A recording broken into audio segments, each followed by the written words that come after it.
Okay. Compared to the first episode, I feel like we look so much worse. Yeah. Yeah. No, but it's okay. It's like so raw and honest. Yeah. It's because we finished university, so now our halat are kharab. Hello. My name is Fatma. My name is Amira, and welcome to. No, it's supposed to be. It's like welcome to the second episode of Dastaans with the Dastaan team, featuring Fatma and Amira. Yay! Yay! So, as you can tell, our setting has changed quite a lot. Yeah. We're no longer in Kingston, Ontario. The new location remains undisclosed for obvious reasons. Not that anyone cares, but we have officially graduated. Mira and I have officially graduated, and we are back home. And you know, it's been nice. How's it been for you? It's been nice. I've moved in with my parents. Well, my parents aren't here right now. Yeah. But my sister-in-law and my brother are with me, so I've been hanging out. Yeah. Been showing my face in the public eye. You know how it is. Yeah. No, honestly, same. I mean, it's been nice being back home, but it's like, I feel like it's just like a bubble in university. Like you're around everything you need at all times.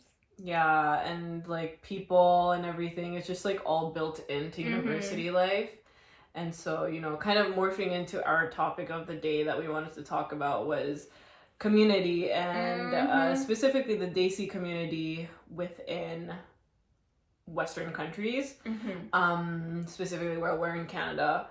And so just like it kind of doesn't feel like community is communitying like that nowadays. Yeah, the community is not communitying in for us maybe. I mean, I think it also might be because we just moved back, so it takes time to find community, but it's just different from university where, you know, like in university you have the PSA and you have these like student associations and these common clubs like readily accessible to you, and they're advertised to you, and you can just go to those events and find community. It's just different in the real world because it's not a bubble. It's not artificially built by human beings. Yeah, it's not built to like give you those connections or you kind of have to go out and find them. And even then, it's like I've heard that like the friends you make in university is pretty much the friends that you have. Yeah. And then after that, it's like, oh, well, you don't really make real friends like that unless you really had an interaction with someone where you really connected.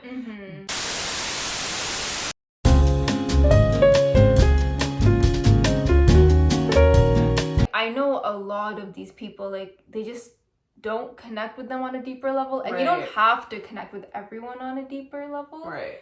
But it's just interesting because I feel like the depth is missing so much. Like, it's difficult to get to know everyone at that level, but I don't know. It's just like something I look for a lot in friendships or in like community in general. Yeah, I think it's like expected from us now, or like we expect that because that's what we've been getting, but the real world is so different.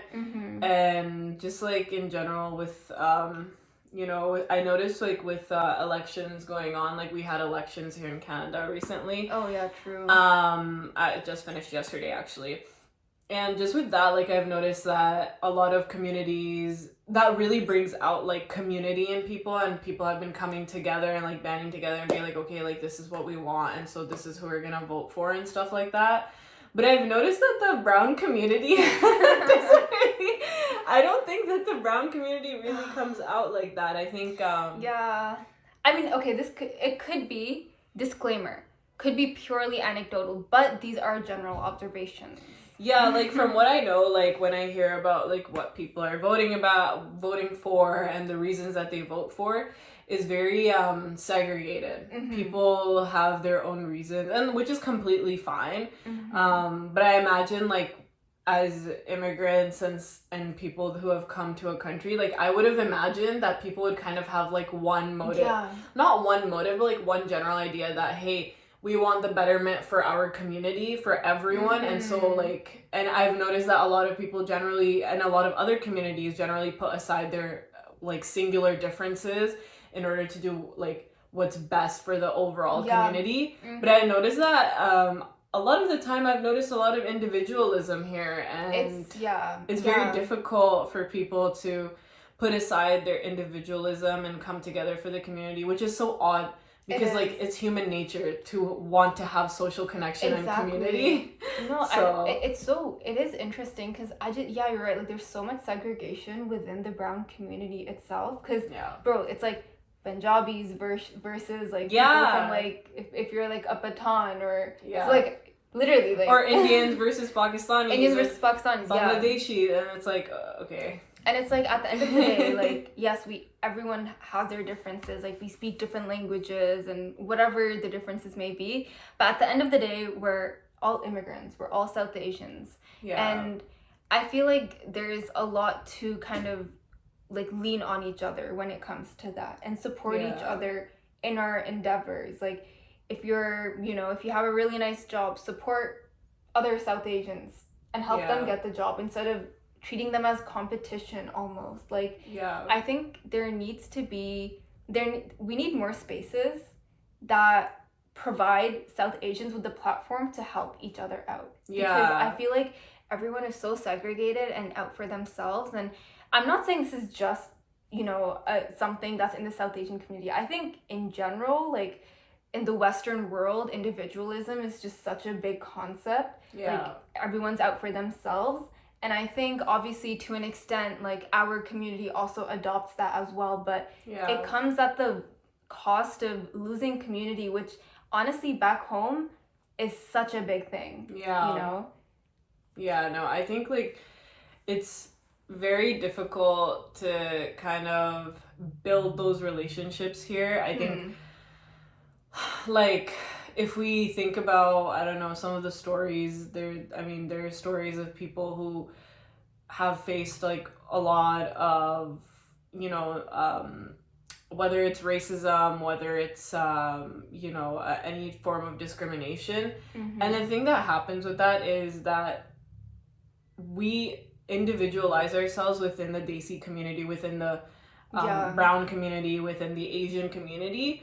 But at the end of the day, like when those incidents do happen, it's not to a Pakistani themselves. Yeah.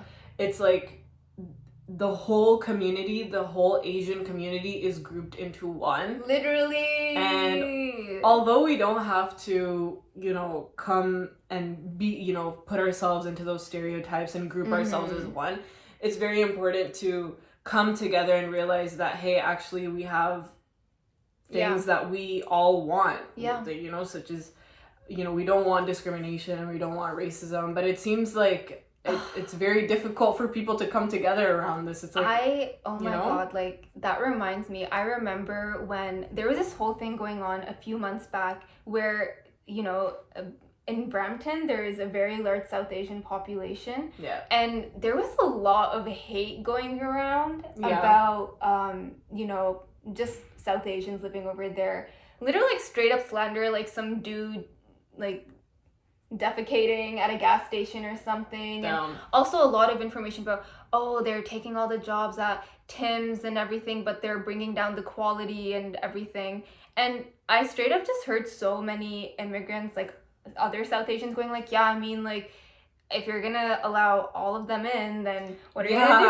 And I was like, okay, literally you are in the same boat. Like you're also immigrated here too. And it's like you're taking the side of the opposition when the opposition like any day will drop you. Like the opposition does not care for you. It doesn't even need to be like a us versus them thing. Yeah. It's just that we're all want the same things. We just want to be treated in a familiar manner. And like it's just that when other Asians are putting other Asians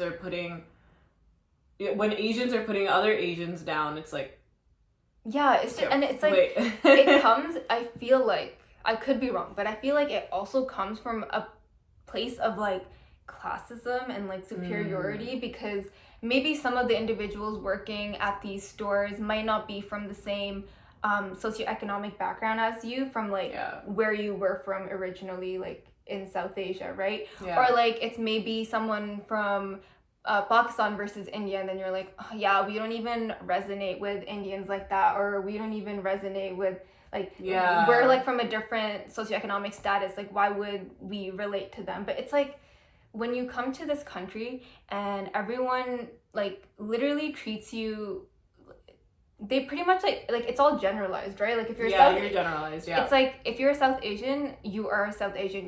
They're not looking at like how much richer you are than the other person.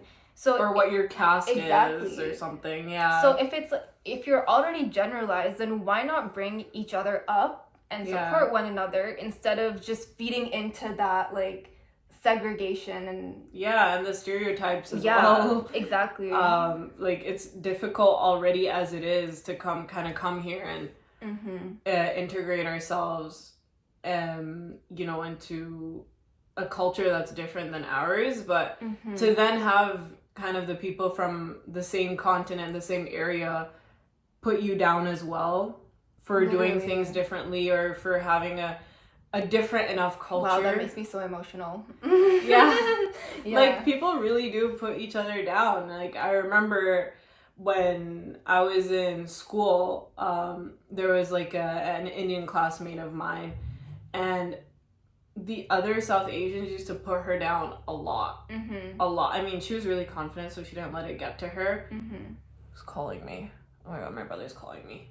Sorry, guys. Like the other South Asians would put her down a lot. And I was like, bro, like she, like, it's not that she can't have friends from other cultures, that she doesn't have people to connect with in other cultures, but it's when your own people put you down, then we can't expect for culture to be preserved. Exactly.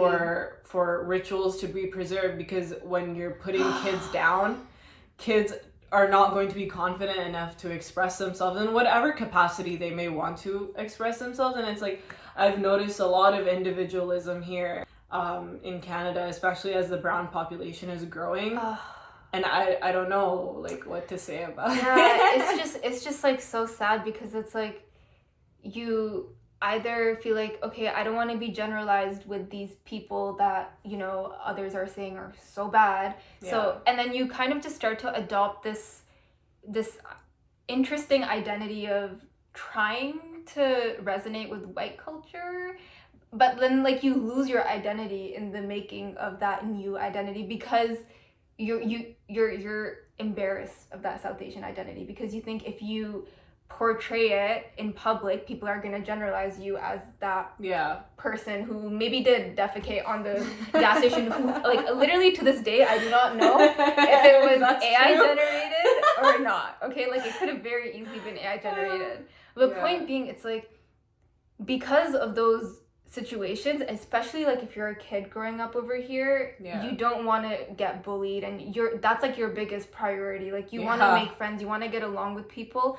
and if you don't see representation of your culture in a positive light, then it's so easy to lose it, and it's so easy to feel embarrassed about it. And I've just seen it happen so often recently, and I really just hope that there was some sort of community where people can come together and just express their culture, or not even like an organization, but straight up just like more posts on social media. Like if you're on your TikTok, you see like a girl wearing shalwar kameez out and about, and you're like, wow, like this is normal. You want a safe space, and like creating that safe space is our responsibility, and which is why we also created Dastaan, because we wanted to create, it was made for the community, and it's accepting of everyone. You don't have to be Asian, you don't have to be even South Asian, you can be whoever you want, and the whole point is that there's a safe space for individual expression, and to actually connect back to your roots, your heritage, or whatever it may be, whatever you think is your inner identity. And that is the whole point of Dastaan, and that's why we have our first event coming up as well, and that's the whole point of it, is to kind of connect with people. And we really think this is like our responsibility, and so we've taken it upon ourselves to kind of create this safe space where people are allowed to be their individual selves, but also it's about the community and helping each other out and being there for each other. And I think, yeah, like if you can't find community, be the community that people need, you know, because I remember when we were on call with one of the the individual that we're collaborating with. Yeah. And, you know, we were talking about how, you know, we feel this way, but there's no way we're the only ones who feel this way. You know what I mean? Yeah. And so I'm pretty sure that there are so many people who would resonate with the message of Dastaan. And I'm pretty sure there's other organizations out there too that do similar events and have a similar initiative, or mission. But it also depends a lot on outreach nowadays. Yeah. Because if you're not able to advertise this is like so rational and like not emotional at all, but like straight up, like it is like a big part of it, like sharing and engaging with content. It just like, it is so important nowadays. Yeah, because it is. This is, you know, an organization that a lot of people would resonate with, but a lot of people just don't know about it simply because, you know, it's new. It's not prevalent enough on their feed, and we don't pay for ads.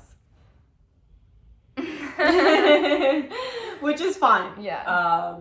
You know, I think outreach will get there eventually, but yeah, I mean, that was our little splotch today. We just wanted to highlight the importance of community and stuff like that, and we just wanted to share this message and let you guys know that you are responsible for building that community. Exactly. And, you're responsible for engaging within that community as well and trying to help as much as possible. And again, it's like, I guess, you know, a lot of us feel like, oh, it's okay, I just need to do this and do that in my life and it'll be fine.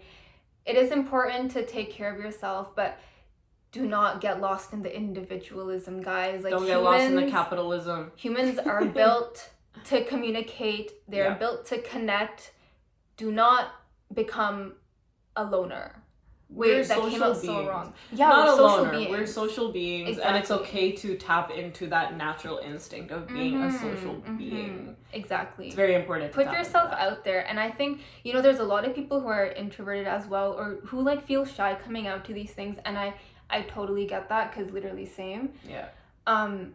But just know that you got to push yourself, you know, at some point. And like, obviously stay within your comfort zone, but know that there are so many things for you to explore if you step even this much outside of your comfort zone. Yes. And we're here to make it a safe experience. Yes. So anyways, thank you so much for joining us today. Thank you, guys. We will leave a well-worded question again up here once more. And you guys can give us your answers and think about it, even if you don't want to give us your answers. But we will see you in the next one. Yes. See you guys. Thanks, guys. Bye.